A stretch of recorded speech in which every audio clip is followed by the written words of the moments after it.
Buna da şöyle küçük defeler dizdik.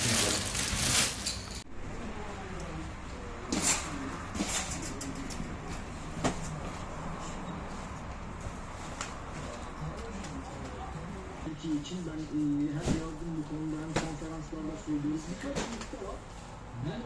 Türkiye'de başlatabilir ve birkaç ülkeyi sirayet ettirirsek ciddi anlamda bu sistemi handikapın içine sokabilir.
...2024-2025 eğitim ve öğretim sezonu yaklaşık 2 hafta sonra başlayacak.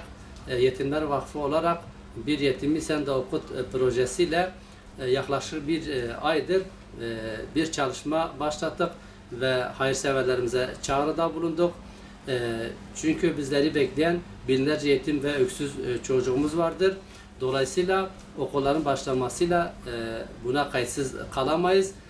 Birkaç yıldır bu çalışmayı yapıyoruz ve elhamdülillah bereketli bir çalışma yürütülmektedir.